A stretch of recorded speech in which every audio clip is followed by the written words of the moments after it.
2022 यानी अगले साल ये जो सोशल मीडिया मार्केटिंग का पूरा डोमेन है 170 बिलियन डॉलर्स को क्रॉस करने वाला है। अगर हम मार्केटिंग की बात करें, एड्स की बात करें, तो आज की डेट में 60% से ज्यादा जो एड्स चलती हैं वो डिजिटली चलती हैं, क्योंकि नई एज में सोशल मीडिया आ गया है, लोगों का अटेंशन स्पैन कम हो गया है। इसलिए आज अगर किसी को कुछ जानना होता है, कुछ समझना होता है, तो लोग एक वीडियो देखना चाहते हैं रादर देन कि वो किसी आर्टिकल को या किसी इंफॉर्मेशन को पढ़े। हाय एवरीवन, मैं हूं आपकी श्रद्धा दीदी एंड वेलकम टू अपना कॉलेज। आज की वीडियो में हम बात करने वाले हैं डिजिटल मार्केटिंग के बारे में। क्या होती है डिजिटल मार्केटिंग, क्या क्या स्किल्स हमें सीखने की जरूरत है, अगर हमें इस फील्ड में एंटर करना है तो क्या क्या स्टेप्स रहेंगे, किस तरीके से हम पैसे कमा सकते हैं यहाँ से। तो डिजिटल मार्केटिंग में यूजुअली आजकल लोग इसलिए जाना चाहते हैं क्योंकि एक तो सोशल मीडिया हमारी लाइफ के अंदर घुस गया है। हमें पता है हम भी उतना ही इंस्टाग्राम, उतना ही फेसबुक, उतना ही यूट्यूब चला रहे हैं जितना बाकी लोग चला रहे हैं। इस तरीके से जो सारी की सारी ऑडियंस है वो टेलीविजन, न्यूज़पेपर्स, रेडियो से शिफ्ट होकर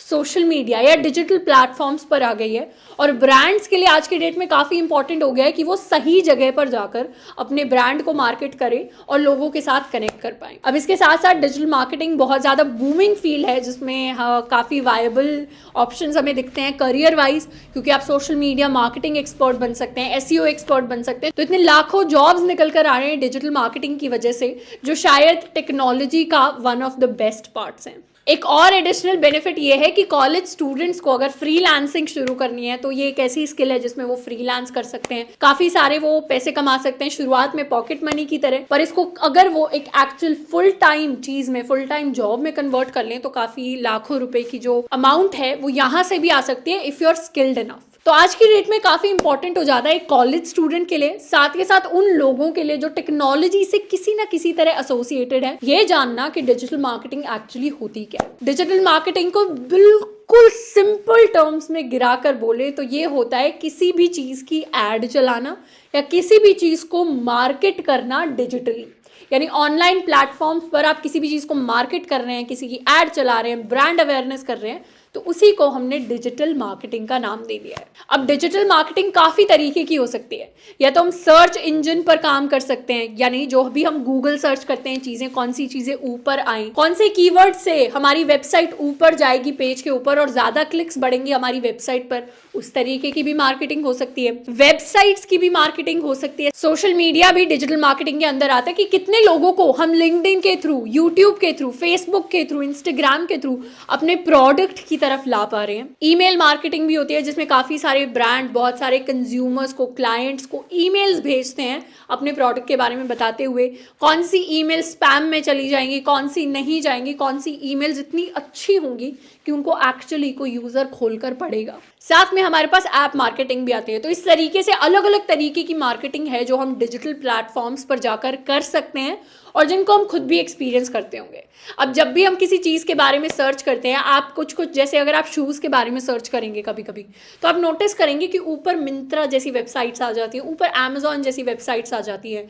क्यों? क्योंकि इन लोगों ने सिर्फ एड्स पर नहीं, एसईओ यानी सर्च इंजन ऑप्टिमाइजेशन पर भी काम किया है कि कौन से कीवर्ड से यूज़र ज़्यादा अट्रैक्टेड होता है, उस हिसाब से वो कीवर्ड्स यूज़ किए जाए, वो कंटेंट यूज़ किया जाए और रेलेवेंट लिंक्स दूसरी वेबसाइट के यूज किए जाएं ताकि हम सर्च में ऊपर आ सके। अब यहाँ पर सवाल ये आता है कि हमारे पास न्यूज़पेपर हुआ करते थे, हमारे पास टीवी हुआ करता था, रेडियो हुआ करता था, तो इतने सारे ट्रेडिशनल मीडिया थे, तो हम डिजिटल मार्केटिंग की तरफ क्यों शिफ्ट हुए? डिजिटल मार्केटिंग की तरफ इसलिए शिफ्ट हुए क्योंकि डिजिटल मार्केटिंग हमारी ट्रेडिशनल मार्केटिंग से बेटर होती है। कुछ ऐसे फैक्टर्स होते हैं जो ट्रेडिशनल मार्केटिंग हमें नहीं दे पाती। मतलब एक न्यूज़पेपर में हम ऐड निकालें, एक मैगजीन में ऐड निकालें, एक टीवी पर ऐड निकालें, उससे बेटर है कि हम डिजिटली अपनी ऐड को प्लेस करें।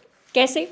सबसे पहला फैक्टर आता है लार्ज ऑडियंस। अब सोशल मीडिया या फिर digital platforms, Google, Amazon, Facebook, ये हमें जितनी बड़ी ऑडियंस देंगे उतनी शायद ही हमें कोई न्यूज़पेपर दे पाएगा, उतनी शायद ही हमें कोई छोटे बड़े टीवी चैनल्स तो दे सकते हैं पर छोटा टीवी चैनल हमें नहीं दे पाएगा। तो हमें काफ़ी तरीके की ऑडियंस एक साथ ऑनलाइन डिजिटली मिल जाती है गूगल, फेसबुक जैसे प्लेटफॉर्म्स पर, इसीलिए वहां पर ऐड निकालना अच्छा है। दूसरा है ऑडियंस टारगेटिंग। अब मान लीजिए हमें एक ऐड निकालनी है, हम ऐड निकालते हैं अपने दूरदर्शन पर पूरी की पूरी ऐड चल रही है और पूरा देश उस ऐड को बैठकर देख रहा है, या फिर रीजनल ऐड निकाल देते हैं, जैसे राजस्थानी न्यूज का चैनल है तो उस पर हमने ऐड निकाल दिया और अब उसको पूरा का पूरा राजस्थान बैठकर देख रहा है। अब इस केस में क्या हुआ, वो ऐड बहुत सारे ऐसे लोगों ने देखी होगी जो रेलेवेंट भी नहीं है उस ऐड को देखने के लिए।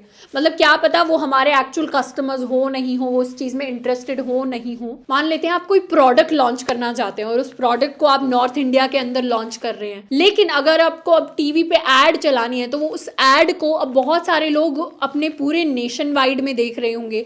साउथ इंडिया के भी काफी लोग देख रहे होंगे, वेस्ट ईस्ट की तरफ से भी काफी लोग देख रहे होंगे, लेकिन आपकी जो टारगेट ऑडियंस थी ना वो सिर्फ नॉर्थ इंडिया वाले लोग थे। अब ऐसे केस में आपके जो ऐड है, आपका जो प्रोडक्ट है वो ऐसे लोगों तक पहुंच गया है जो शायद आपके लिए रेलेवेंट ऑडियंस भी नहीं है। तो आपने एक तरीके से एक्स्ट्रा खर्च भी किया, उन लोगों तक भी गए जिन लोगों तक जाने के बाद आपके पास कोई आउटपुट या रिजल्ट नहीं आने वाला। पर डिजिटल मार्केटिंग में हम इस चीज से बच जाते हैं क्योंकि ऑलरेडी कंपनीज हैं जिन्होंने लोगों के इंटरेस्ट जो है स्टोर कर लिए, किस चीज में वो इंटरेस्टेड हैं, किस तरीके का वो कंटेंट कंज्यूम करते हैं, कैसे ब्रांड्स की वो चीजें खरीदते हैं। तो वो सारा का सारा डेटा जो एड्स चलाती हैं कंपनीज, गूगल, फेसबुक जैसी कंपनीज उन ब्रांड्स को दे देती है और उस हिसाब से वो ब्रांड्स टारगेटेड एड्स चलाते हैं सिर्फ उस ऑडियंस के लिए जिनका शायद एज ग्रुप रेलेवेंट है, जिनका शायद रीजन रेलेवेंट है, जिनकी शायद ऑक्यूपेशन यानी जो वो काम करते हैं वो ज्यादा रेलेवेंट है। तो इस तरीके से हमें टारगेटेड ऑडियंस मिल जाती है। तीसरा है कॉस्ट इफेक्टिव। पहले अगर आपको किसी मैगजीन में एक एड निकालना होता तो कितने पैसे लगते थे, किसी न्यूज़पेपर में एड निकालना आज की डेट में काफी ज्यादा पैसे लगते हैं, फ्रंट पेज के इतने, थर्ड पेज के इतने। उसी तरीके से अगर आपको टीवी पर एड दिखाना है तो भी बहुत ज्यादा पैसे लगते हैं, लेकिन डिजिटली जाकर एड दिखाने में आपको कंपैरेटिवली कम पैसे लगेंगे। शुरुआत में तो आप सिर्फ कुछ पैसों के थ्रू आप एक्सपेरिमेंट करके देख सकते हैं कि डिजिटल मार्केटिंग आपके लिए काम भी कर रही है या नहीं, या किस तरीके की मार्केटिंग आपके लिए काम कर रही है। जो मार्केटिंग आप करिए उसको आप एनालाइज करिए और उसमें ज्यादा फिर आप पैसे फनल इन करिए फॉर मार्केटिंग योर प्रोडक्ट। तो उस तरीके से कॉस्ट इफेक्टिव बहुत ज्यादा है। चौथी चीज जो यहाँ पर आती है वो इमीडिएट फीडबैक। अब आपको किसी मैगजीन में कोई एड निकालनी होती थी, पहले न्यूज़पेपर में एड निकालनी होती थी, तो आपको एक्चुअली पता नहीं चलता था कि इस न्यूज़पेपर के थ्रू मेरे पास कितने कस्टमर्स आए। लेकिन आज की डेट में हमारे पास पूरे एनालिटिक्स होते हैं, गूगल पूरे एनालिटिक्स देता है कि कितने लोगों ने आपके ऐड पर क्लिक किया, कितने लोग आपके पास आए। तो आपको इमीडिएट फीडबैक मिलता है। अगर आपके एड्स काम नहीं कर रहे तो आप उनको चेंज करते हैं, आप अपने कंटेंट को दूसरी तरीके से फ्रेम करते हैं ताकि वो काम करने लगे। उस तरीके का जो फीडबैक लूप रहता है वो ज्यादा इफेक्टिव होता है एज कम्पेयर टू ट्रेडिशनल चीजें। और पांचवा चीज है इजी ट्रैकिंग, यानी आजकल गूगल, फेसबुक जैसी कंपनीज पूरे के पूरे एनालिटिक्स आपको पेजेस दे देते हैं जिसके ऊपर आप बहुत अच्छे से ट्रैक कर सकते हैं कि कितने लोग आ रहे हैं, कितने लोग नहीं आ रहे, कहाँ पे आपको ज्यादा इनपुट डालने की जरूरत है इन टर्म्स ऑफ ज्यादा एड्स हम दिखाएं। अगर मान लीजिए आपने एक रैंडम एड निकाल दिया, उस पर लोगों ने क्लिक किया और अगली बार अब आप किनको टारगेट कर रहे होंगे, उन लोगों को टारगेट करेंगे स्पेसिफिकली जिन्होंने एक बार क्लिक करके देखा जरूर, तो उन्हीं को आप कॉल करके अपना जो प्रोडक्ट है वो सेल कर सकते हैं। तो इस तरीके से पूरा का पूरा जो सिस्टम है बहुत अच्छे से स्ट्रीमलाइन और बहुत ज्यादा इफेक्टिव हो गया है। अब इसमें सवाल आता है सिस्टम तो इफेक्टिव हो गया पर इससे हमें अगर करियर बनाना है तो हमें कैसे फायदा हो। तो एक step by step road map की अगर बात करें डिजिटल मार्केटिंग में तो वो होगा सबसे पहले टू फाइंड योर नीश। अब ऐसा नहीं है कि आप फेसबुक पर भी ऐड चला रहे हैं, गूगल पर भी ऐड चला रहे हैं, यूट्यूब पर भी ऐड चला रहे हैं, लिंक्डइन पर भी ऐड चला रहे हैं, साथ के साथ आप एसईओ भी कर रहे हैं, वेबसाइट्स बना भी रहे हैं। तो ये सारे के सारे जो काम है ना उनके बारे में बेसिक नॉलेज होना अच्छा है, लेकिन आपको शुरुआत में देखना पड़ेगा अपने इंटरेस्ट के हिसाब से कि आपको कौन सी डायरेक्शन में जाना है। जिस डायरेक्शन में जाना है उस डायरेक्शन में आप अच्छे से काम कर सकते हैं, वहां में नीश अपनी डेवलप कर सकते हैं। उस स्किल में ऐसे बनना है कि टॉप 3 का अगर हम नाम लें तो उसके अंदर आपका नाम जरूर आए उस पर्टिकुलर स्किल के अंदर। उसके बाद टारगेट करना है अपने क्लाइंट्स को। अब जरूरी नहीं है शुरुआत में क्लाइंट्स आपको पैसे दे रहे होंगे, शुरू में हो सकता है आपको फ्री में काम करना पड़े, विच इज कंप्लीटली ऑलराइट, क्योंकि शुरू में आप बस थोड़ा बहुत वर्क एक्सपीरियंस ले रहे हैं, टेस्ट कर रहे हैं खुद को भी।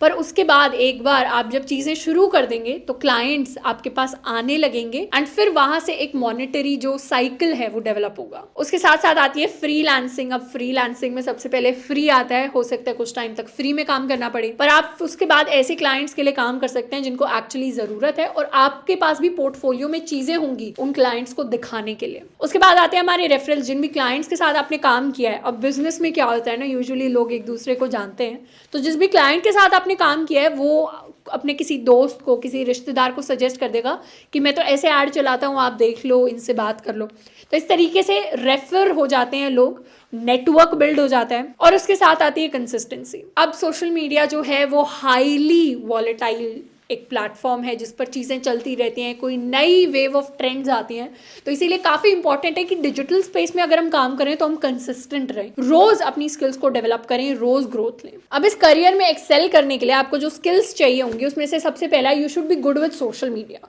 सिंस हम डिजिटल स्पेस की बात कर रहे हैं तो ऐसा तो है नहीं कि हमें आदत है न्यूज़पेपर पढ़ने की, दिन के 6 घंटे हमें न्यूज़पेपर पढ़ना पसंद है, लेकिन हम ऐड निकालना जा रहे हैं अपने फेसबुक पर। तो अगर आप फेसबुक पर ऐड निकालने का काम कर रहे हैं तो you should know how Facebook works. आपको सबसे पहले एज अ कंज्यूमर उसको थोड़ा एक्सपीरियंस करना पड़ेगा, फिर एज अ मार्केटर उसको थोड़ा एक्सपीरियंस करना पड़ेगा, तब जाकर यू विल नो कि किस तरीके का कंटेंट आपके क्लाइंट के लिए, आपके ब्रांड के लिए वहां पर वर्क कर रहा होगा। दूसरी चीज है data analytics and Google analytics. अब जितने भी एनालिटिक्स आते हैं, हम जिन भी प्लेटफॉर्म्स पर ऐड निकाल रहे हैं, वहां से जो जो डेटा हमारे पास आ रहा है उसको हमें समझना आना चाहिए, उससे कैसे वैल्यूएबल इंफॉर्मेशन निकालनी है वो हमें आना चाहिए। वो आता है तो फिर वहां से जो भी इंफॉर्मेशन आएगी उसको हम खुद को इंप्रूव करने में लगा सकते हैं। तीसरी चीज है कि बेसिक HTML हम सीख लें, वर्डप्रेस सीख लें। यहाँ पे हार्डकोर कोडिंग किसी को नहीं करनी है, बस ये है कि अगर आप SEO ऑप्टिमाइजेशन जैसी चीजों में जाना चाहते हैं तो आपको पता होना चाहिए बेसिक HTML कैसे काम करती है, या फिर वर्डप्रेस से वेबसाइट्स कैसे बनाते हैं, वेबसाइट में चीज़ें किस तरीके से, कीवर्ड्स किस तरीके से करते हैं, तो वो सारा प्रोसेस हमें पता होना चाहिए। साथ के साथ बेसिक डिज़ाइन सेंस हमारे अंदर होनी चाहिए कि चीज़ों को कैसे डिज़ाइन करना है। अगर हम कंटेंट राइटिंग भी करते हैं तो अपने ब्लॉग्स के अंदर हमें पता हो कि ऊपर कौन से पैराग्राफ्स रखने हैं, नीचे कौन सी इन्फॉर्मेशन रखनी है। अगर हम पोस्ट बनाते हैं या फिर वीडियो कॉन्टेंट बनाते हैं तो उसमें हमें पता हो चीज़ें कैसे रखनी है। तो वो एक बेसिक डिज़ाइन सेंस कि लोगों को क्या अच्छा लगेगा, क्या नहीं अच्छा लगेगा, वो हमारे पास हो तो वो एक प्लस पॉइंट होगा। अब इसमें काफ़ी लोगों का सवाल होता है कि क्या हम बस एक सर्टिफिकेट ले लें तो हमें क्या बेटर जॉब्स मिलने शुरू हो जाएंगे। तो इसका आंसर ये होगा कि सिर्फ सर्टिफिकेट लेने से कुछ नहीं होगा, क्योंकि डिजिटल स्पेस जो है, डिजिटल मार्केटिंग पूरा का पूरा जो एक करियर है वो काफ़ी प्रैक्टिकल करियर है। यहाँ पर बहुत कम थ्योरी और बहुत ज़्यादा प्रैक्टिकल नॉलेज है जो आपको एक्चुअली बैठ के प्रैक्टिस करनी पड़ेगी, तब जाकर आपके स्किल्स डेवलप होंगे। तो शुरुआत करनी है तो सबसे पहले प्लेटफॉर्म डिसाइड कर लें, उसके बाद स्किल्स डेवलप करें उस प्लेटफॉर्म के अंदर। शुरुआत में थोड़ा सा फ्री में काम करें, पोर्टफोलियो बिल्ड करें, क्लाइंट्स ढूंढें, डिफरेंट हमारे प्लेटफॉर्म्स होते हैं जहाँ पर हम जाकर फ्रीलांसिंग कर सकते हैं, वहाँ पर अप्लाई करें। और उसके बाद अगर आपको जाना है तो आगे जाकर आप प्रॉपर जॉब्स भी कर सकते हैं MNCs वगैरह में इन डिजिटल मार्केटिंग। तो आई होप कि आज की वीडियो से हमारे जो कुछ डाउट्स हैं वो क्लियर हुए होंगे। डिजिटल मार्केटिंग क्या होता है, किस तरीके से करनी है, क्या क्या स्कोप रहता है आगे। आज के लिए इतना ही, मिलता है नेक्स्ट वीडियो में। Till then keep learning and keep exploring.